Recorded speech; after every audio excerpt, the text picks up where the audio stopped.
Good morning, good afternoon, good evening from wherever you are watching. This is Zuzana Mukumai from Intercultural Relationships Celebrate Your Differences. And today I have another amazing guest here in the series Real Intercultural Couples. Hello, Lora, and welcome so much to this interview.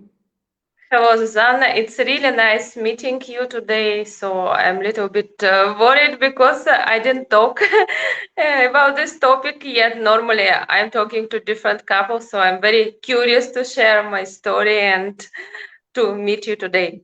Yeah. And I'm excited that you are actually here, and I'm sure you are going to tell us soon what you are doing because, as you said, you feature lots of different intercultural couples, but usually you are not the one on the camera. So I'm very excited that now I managed to put you in front of the camera and to share about your story. So if you can tell us a bit more about yourself, your partner, where you come from, where does he come from? I usually mention it in the beginning of interviews, but today I didn't. So I kind of wanted it to be surprised because I love the combination. Yes, sure. My name is Lora, as you already mentioned, and I'm originally from Russia, and my husband is from India. So since my childhood, I was very interested in Indian culture, and it was my dream to go and visit India. But somehow I didn't have like-minded people around, so I didn't have courage to go there alone. And I met my husband via internet, so probably nowadays it's the most popular way of meeting your partner. And to be honest, we didn't really communicate it so much, and we didn't plan anything serious like many couples did. Probably they fell in love and eventually they met each other. So it wasn't the same with us.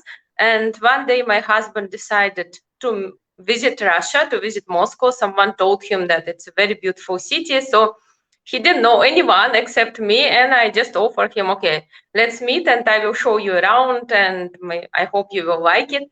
And then we met. He came just for 2 days for the weekend. And when we met in Rio, we just talked about just discussed different things, and something really happened. Just in 2 days, we already knew that we wanted to be together. Yeah, so it happened so unexpectedly. I couldn't imagine that I can decide to be with someone after 2 days, but I really felt that yes, he is the right person. And exactly in 3 months, we already got married, but in between, he came like 6, 7 times to meet me again. So we kind of knew each other pretty good during these 3 months. And then I moved to Belgium because my husband used to live in Europe for many years. And that's how it started. Yes. And since then, I'm living in Europe. Now we are living in the Netherlands. With my family, we have 2 sons. So this is my story in short. Yeah, no, it's amazing, and you see, I am smiling because it's wonderful to hear these stories, and especially then to see it lasted. Because often we hear this criticism that when you are in love, you're from different culture, it doesn't work out. But you met after 3 months, you got married. Now you have been married for a number of years. You have 2 children, so it's amazing, and I love it. Thank you. And Yes, we have been married actually 17 years, more than 17 years. And I yeah. can't believe it myself because time just flew by. It's just, I think when you are happy in your marriage, you don't really notice how fast time flew by. Yes. Yeah, and this is one of the reasons why I have this channel, because I think you will agree with me when we hear about intercultural couples in news or on internet, we always hear the negative stories. But I want to be showing the positive stories because nowhere on news you will see a headline, Russian woman married for Indian man for 17 years. We don't see such, but the couples are there and it's working. So Yes, that's exactly. And amazing. Yeah. people like some, some scandalic stories, like something happened, okay, it didn't work out, and people don't always appreciate happy love stories. And that's why I'm very happy to see so many wonderful couples from totally different background, and they're together and they're happy and they're together for many years. So this is Mhm. something really amazing. Yeah, completely. I love it as well to see the different combinations, mixtures all over the world. And let me ask you, we can talk about your experience personally or also more generally, like because you have lots of experience with Indian culture. So Russia, India, it's maybe not that far, some parts, but the cultures will be quite different. So, what were the biggest challenges or cultural differences you encountered, or because you know many other women who have also Indian partners, what is it what you hear most? Yes, for me, actually, I didn't face any challenges really or troubles or problems, you can say, because as I told you, since my childhood, I have been interested in Indian culture and I was reading a lot about this country. I was learning the language. I was watching, okay, a lot of movies, but okay, what they show in the movies, it's not real life. Mhm. And unfortunately, many girls, they think that, okay, their life in India would be something like an Indian movie. So her partner will love her forever and everything would be super nice and great, but it's not always like that, unfortunately. And many girls, they before they marry an Indian man, they don't know much about Indian culture. And I think it's a big mistake because, as you said, Indian culture and Russian culture are totally different. Like for Indians, for example, it's normal to live in a big joint families. And for Russian women, I can see that for them it's pretty difficult and they can't get along with their parents-in-law sometimes. And or they are not accepted by them because a lot of Indian parents, they don't want like foreigner daughter-in-law and they will make a lot of troubles. That's why I think it's the biggest challenge for many couples to survive like living all together. That's why most of them prefer to live separately.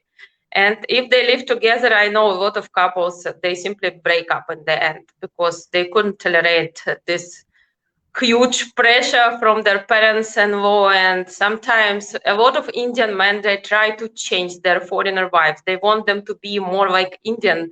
They want to behave Mhm. like Indian girls. I don't understand why they marry a foreigner because you shouldn't change your partner. You should accept him, her the way they are. So there are a lot of stories like that. And from my experience, I had totally different story because, as I mentioned, my husband is living abroad for many years already, and of course, person change according to the country where he or her lives. So he is not like, and he's not from conservative Indian family. I think this is the most challenging thing if you marry someone from a conservative family and you have to deal every day with a lot of rituals, a lot of traditions, and you have to please your parents-in-law all the time to be good for them because you are not from the same society. And I think it's pretty difficult for most of the girls. That's why, according to me, the best thing, if it's possible, is to live actually in a third country because Mhm. India is not for everyone. I would say that I really love Indian culture, but if I have to live there, I think there would be only maybe a few cities where I would feel really comfortable there. Mm-hmm. Yeah, so this is really interesting, and I admit I don't know so much about like Indian culture. Of course, I know we like few things about India, but not in depth. So, in case there is a lady who fell in love with Indian man from quite conservative family, and she's thinking to follow him to India, what would be your advice to her? Like how they can make their best to make the relationship work? I believe that before marry an Indian, you should at least learn something about Indian culture because if you don't know anything and you just blindly go to this country, I think it would be pretty difficult and there would be a lot of shocking things. I would say it's not only that you will not like something, that you might be really shocked about many things. So I would really recommend at least maybe to watch some programs about India, about Indian culture, about their families, how they live, their lifestyle, everything together, food, everything, kids, because it can be also a problem in intercultural marriage about how you're going to bring up your kids, because which language you are going to speak. I know a lot of Indian husbands, they don't allow their wives to speak their mother tongue with their kids, because he say, okay, they should speak only my language or English, whatever, but you shouldn't speak your mother tongue. And I think, of course, not everyone will accept that. So I would recommend to talk before you get married, to talk, to discuss all these things. If you see that man really wants you to change, that he wants you to be more Indian, I think this is something what should really make you think if it's really the right person. And I would really recommend to live, maybe it can be in the same city, but not in a big joint family, because I think it's pretty difficult to live like that for most of the foreigners. Yeah, I appreciate that you said like you should really try to understand like what is the expectation of the man, like of you as a future wife or the mother of his kids. And I think I discussed it with somebody, I think it was Denise, who is a parenting coach. She's from Philippines and she lives in Spain. I think it was her who said this, that sometimes like when we talk about, let's say, family or love with somebody from different culture, and for example, we both say, oh, I love kids, I would love to have kids, but it can mean something completely different for me saying it as I come from Europe, from Czech Republic, and the same sentence have a completely different meaning if it's, let's say, Indian man or African man, for example. So I like that you pointed it out, that it's kind of, you should find out how your future partner or husband is perceiving this. Yes, even like things like giving the name to the child. Many Indians would say we want only Indian name, but of course, for a foreigner woman, maybe she wants to give, I don't know, the name of your father or something, or combine them, or it's like a lot of things. Like it's maybe for someone it's just it's nothing. It's not really serious issue, but I think it's better to discuss everything in advance before you have any trouble or misunderstanding in future. And is there something specific, like in case you are dating Indian men, something specific how they go about relationships? Like we have, I think maybe you and me might have quite a similar perception what is relationship, but when I realized that, for example, for my husband, some things are completely different. So how is it with Indian men? Is it something like which kind of surprises everybody when they enter the relationship with an Indian man? Yes, I would say that a lot of Indian men consider Western women as an easy target. Yeah, let's be honest. Yeah, they think that it's very easy to get a girlfriend from any Western country. So, and it's not necessary that they will marry in the end. I think what show that the man is serious if he tells his parents about you. At least with Indian men, it's really important, because a lot of them, they're very afraid of their parents and they hide the fact that they have some foreigner girlfriend and he wants to marry her in future. And then in the end, when he tells his parents, they say, no, we don't agree with that, so you have to leave her. We already found a wife for you, so you have to marry this girl. And a lot of Indian men, I would say, they're kind of, how to call it, maybe weak, or they can't go against their family. So they agree with the fact, okay, that you don't allow me to marry her, okay, then I have to leave her. And not all of them have a courage to tell directly to the girl, okay, you know, that my parents don't agree that we marry and you will be my wife in future, so we have to break up or something. They simply disappear. Like a lot of stories like this, I know that they don't say anything. They simply disappear. Like, okay, and you don't know what is going on. Why? He was in love with me for a few years. Everything was fine, and then all of a sudden he's not there anymore. So I think these things happen a lot with Indian men. If you are talking about Indian men, I'm sure it's not the same probably with African men and with the other, like, let's say, European men. They will not behave like that. They will just probably say directly that, okay, it won't work out, sorry, but we can't be together anymore. But this happens a lot, I would say. I heard a lot of stories like this from my friends, and for them it was like a shock, like how, why did Mhm. it happen? Everything was fine, perfect for many years. It could be just for 5, 6 years. Mhm. So, is there something else which women should pay attention to, like how, because especially because you said you also met your husband online, and many couples meet like that. I see it also on this like Instagram now that lots of couples say we met online. So, like, how do you know that the other one is serious? Like you mentioned, if he introduced you to the parents, is there something else? Like, what would be your tips around this? Like, how do you know that you are not one of 10 women he's chatting with? Yes, I think also one thing, if he is ready to visit you in your country, if he will not start telling, oh, okay, let's meet, okay, somewhere maybe is okay in a third country, but if he is really inviting you to India to meet there for the first time, and sometimes they will not introduce you to the family when you arrive, and that shows that something might be not right, because if man is serious, he will surely come to visit you, or at least organize you a trip somewhere else, maybe some third country in between, where Mhm. you can meet, when you can talk, discuss different things, like see each other. A lot of Indian men, I would say, for them it's very easy. Maybe it's surprising for you or for others, but it's very easy for them to say I love you. They can tell you Mhm. like in one day, okay, I love you, I want to marry you. And I think you should really believe these things. Okay, I know that a lot of people fall in love on internet. To be honest, I won't be able to do that, because I think for me it was very important to see the person in real, how he is to Mhm. interact with him.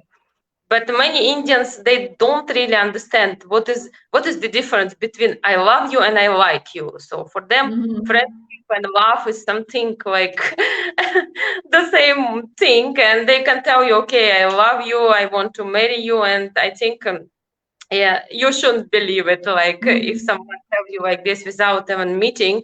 So meeting, yes, is very important, and you have to see, you have to tell the guy, okay, you have Mhm. to come to my country, and we are going to meet there, or we are going to meet somewhere else. This will show how serious he is, at least. Mhm.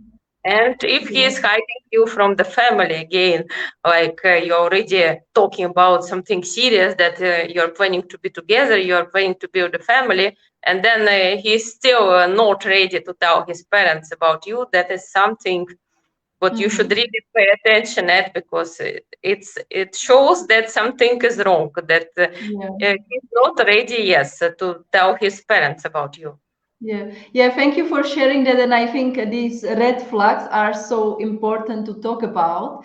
And I like, since we are talking about the red flags, I need to ask you also like how is it like about concerning money? Because in case like of Africa, I always say one of the first red flags is also that the man expects you to pay things, which would never happen like in like a, I would say, serious relationship. If let's say my husband is Zambian, with like fellow Zambian woman, the man would never ask the woman for money. It's the other way around. So if I see African men in the beginning of the relationship expecting the woman to pay for things, then I say it's a red flag.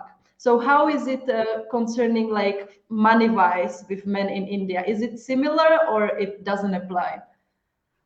No, I think if man is serious, he will never ask a woman to pay for anything. It's not like the same. I know that many girls are shocked about Europe, for example, that like when you're dating an European man, it's normal when you go to the restaurant or somewhere else that half of the money paid by men and half Mhm. by women. So it's for Europeans, it's pretty normal.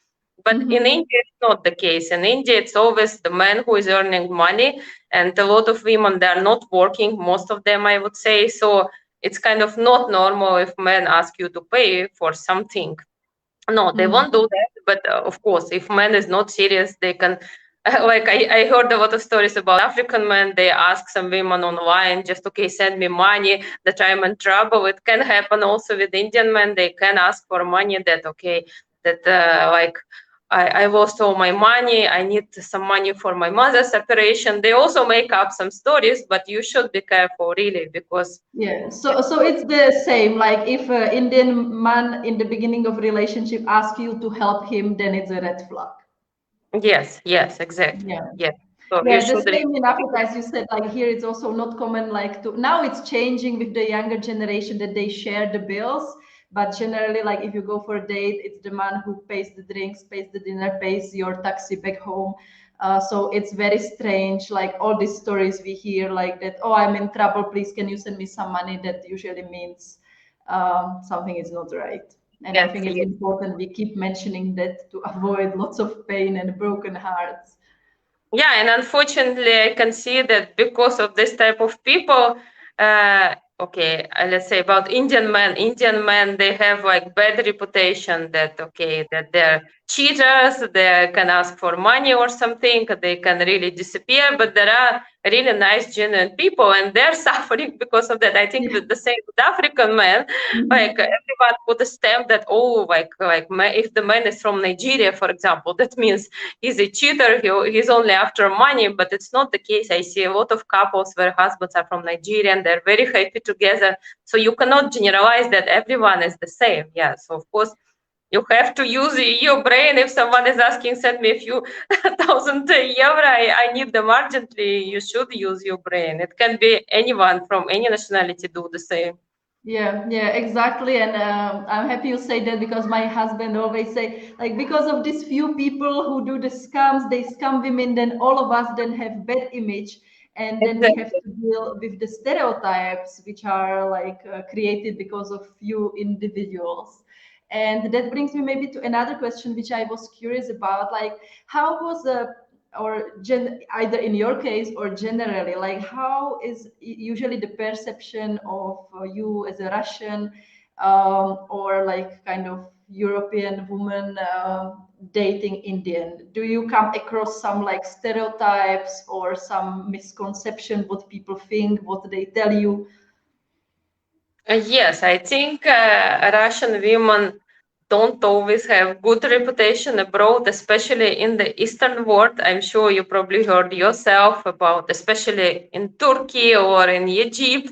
So they're famous for not behaving really good, let's say. And that's why I noticed one thing that even in India, many parents they wouldn't like to have their daughter-in-law from Russia. They will make a lot of troubles. But if the woman is from America or from Australia or England, any Mm.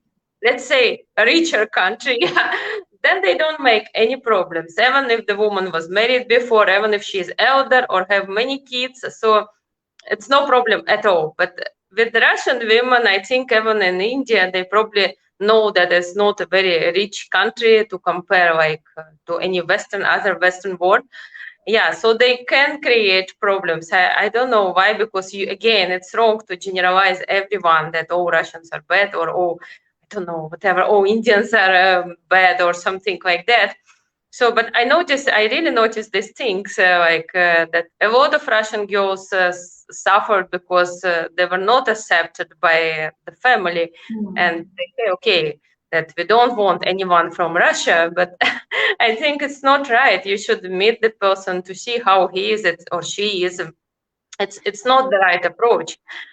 But Yeah. yes, Yeah, no, I agree, and we talked about it in I think previous interview. I spoke with two German sisters. One have Italian and one has a Venezuelan partner, and they said a nice thing that it always helps that you see the person as a human being, not as the nationality and the yeah, stereotypes associated with that.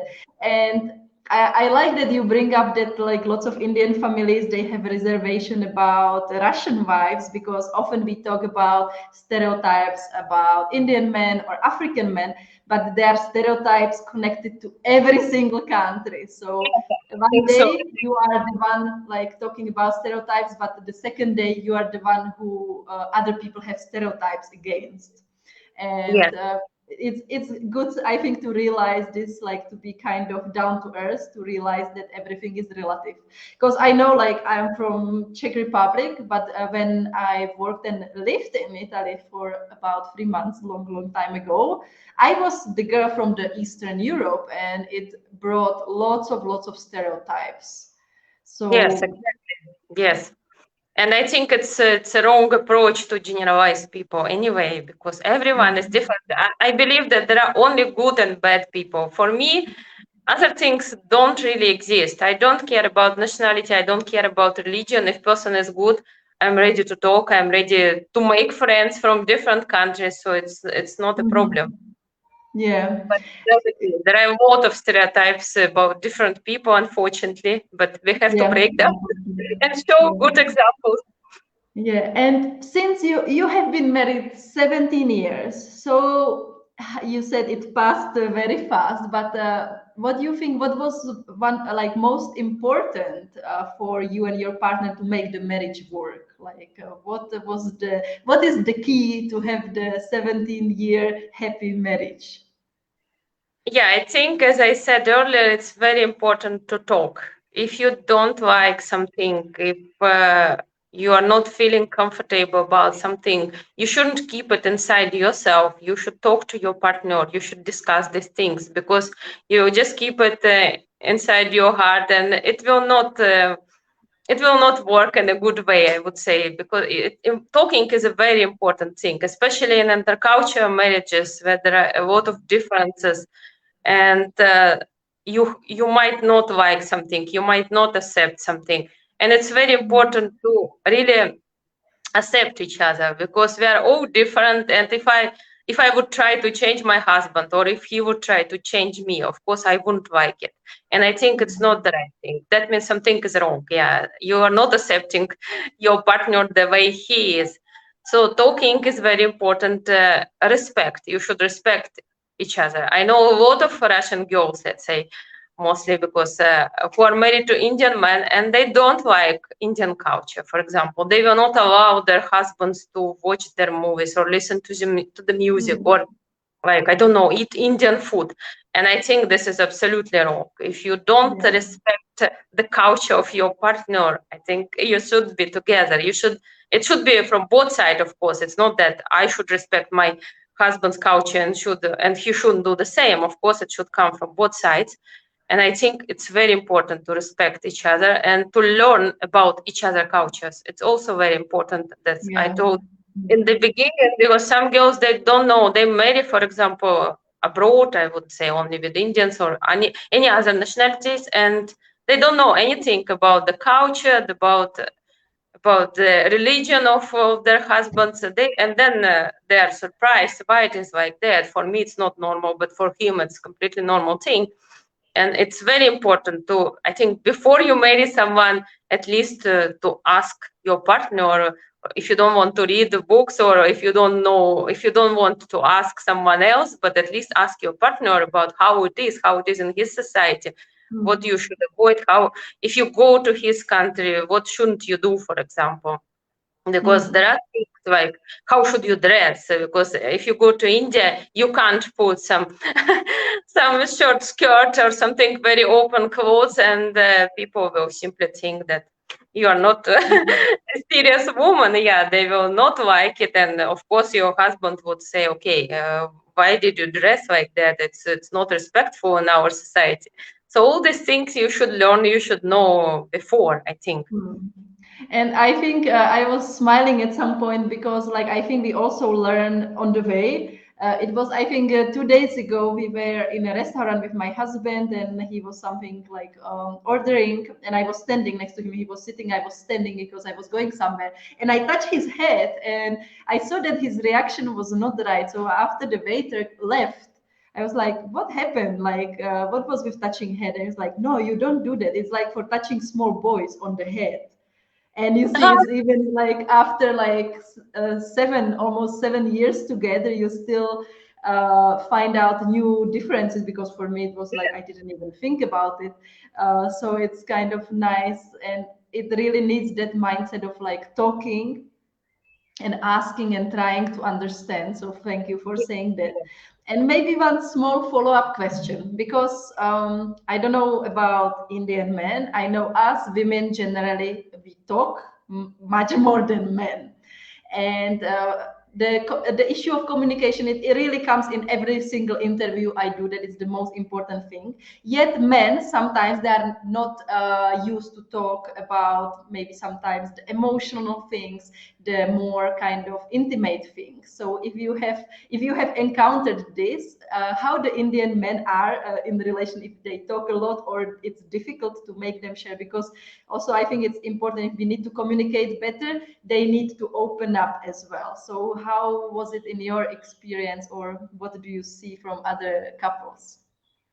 In general, Indian men they're very talkative. I would say they really like gossiping like women, and I never like these things because they can just make up some story or just it's not really good sometimes. But okay, my husband is a totally different person. He doesn't like all these things like okay, if I want to share something, if something is troubling me, I can always talk to him. It's not a problem. He will always support me. He will understand what I'm trying to say. But again, he is not a typical Indian man, because some of them are really, they just talk a lot. They don't really care sometimes so much about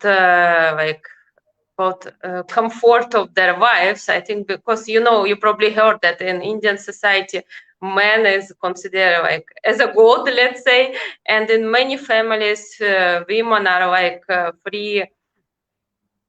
Someone who is cleaning, cooking for free. Yeah, they really treat women like that, and of course. Uh, this is really bad. I find it really bad in Indian society because women and men are not equal. And it's important. I always say that if you want to marry an Indian man, I tell all my friends, just be sure that person at least, okay, if he is not living abroad, but at least that he went abroad and saw the real world, that it's not only like in India, it can be totally different. And if he accepts it, if for him it's fine, then it's good. But if it's someone who never went outside of his country, I think it's very difficult to live with a person like that. I would say, especially if we are talking about Indian men, because they're very different. Yeah, and all this. And it will come up with time. Maybe in the beginning they will try to change themselves or show themselves from the better side, but it will come up. And of course, all these things, if they don't respect their wife, it's very easy to understand, because you can feel that he treats you like a free housewife, like who is doing everything at home, and he doesn't care about her feelings, how she feels, how like if she really likes to do all these things. And many Indian men will not allow their wives to work, for example. It's also a big problem for many women, I think, because if you are used to work in your own country, and if you come to your husband's country, and then okay, you want to keep the same active type of life, but if your husband say, okay, no, in my family no one ever worked, so you have to sit at home and be housewife, I think it's pretty difficult. But if we are talking about talking, yes. In my case, I can always rely on my husband. We can always discuss anything, and he is a very supportive person. Yeah, he never say me, okay, I don't want to talk about it. It's not really important. No, because he knows it's something. I really want to talk about something. That means that it's important for me, at least. Yeah, it's interesting to see how the cultures are different. Like I was thinking of the Zambia, like it's men are not used to bring up the emotions, and now my husband, we talk, but it took some time and it took like effort to kind of get this kind of support or also. Then you are talking of that, like then Indian men, they can talk even like a lot. And another example came to my mind. One lady who has a partner from Philippines. So she was saying there the men are really brought up with lots of respect for their mothers, their sisters, women in general. And then he said in the beginning of their relationship that every month I will bring you the flowers, and he keeps doing it. So it's kind of a nice story because I always joke like with African husband, I won't get flowers. I will get Yeah, exactly. like practical things. You shouldn't expect any flowers. Okay, I'm not talking about myself because we are not living in India, but in India, it's not the case that your husband will bring you flowers all the time. It's not in their culture. It's not because it's not that they don't want it, it's not in their culture. And also, one Yes. thing, Indian men can easily cry in front of women. I think for some women, it was also shock. I knew one girl, she told me that my Indian boyfriend was crying in front of me. How is it possible? Normally, man should never show his tears. I said that for Indian person, it's pretty normal to cry if because they are very emotional people. They are very emotional, very sensitive. I would say it's very easy to hurt them. Yeah, just by saying something. So you have to be Hmm. careful. Yeah, this is also really interesting, and like I think the bottom line is that it's we cannot judge if something is negative or positive. We just need to be curious about and try to find out like what is behind, what comes from different culture. And yeah, I think this was excellent ending. I love it, and I hope it's useful for the women who are watching. And if you are watching and if you are curious about something, just post your comments below the video. I will do my best to respond, maybe Laura as well under this video. And Laura, thank you so much. And I mentioned earlier in the interview that you collect stories of lots of intercultural couples. So can you tell us a bit more about what you do, and if somebody is interested in Indian culture, in intercultural relationship, where they can find you? Yes, exactly. Uh, Yes, I was there. Oh, he's so cute. Hello. yeah, sorry for the interruption. No, Who is that? yes, It's he's Auntie. It's Auntie. This is Laura. She is from Russia. Okay. What was what okay, was she let's tell doing? you how did I start actually my project. Let's say I used to have a forum about India for many many years, like for 17 years now, and I really enjoyed communicating with different girls. I met a lot of friends, and this forum was very helpful to the girls who are going to marry an Indian or who were already in India and they couldn't find friends there, so they found friends through my site. And when Instagram, okay, all these platforms appeared, like Instagram, Facebook, my forum became less popular, and I was very upset about it. So everyone was telling me, you should close it, maybe you should start something on Instagram since everyone is there. But I say, no, I don't want to close it because I have so much information there. It's such a, it's like would be a really bad thing to do to close it and lose all this information. So I still have my site and I still invite people there who is interested in Eastern culture, not only Indian, Eastern culture in Mhm. general. And one day I had an idea, like, why not to organize like interviews with different intercultural couples? And first I was thinking, let's do it with the wives of Indians because I'm married to an Indian, so it would be kind of easier. And I knew a lot of girls, but then I thought, why only Indians? It's like it would be so interesting to know different people from different cultures, from different countries. Let's just talk to everyone. And then I was looking for people who are in intercultural relations. So I was kind of talking to them, organizing meetings on Instagram. And I learned so much about different countries because I haven't been, okay, I traveled mainly in Europe and some Asian countries, but I haven't been to Africa, I haven't been to Latin America, and the cultures are so different. So it was so interesting for me. So I was just I can't really stop. I really enjoy what I'm doing. And later on, I just got an idea, but why not to feature different couples and show their stories? Because not everyone was agree to share it, like personally, to meet me personally.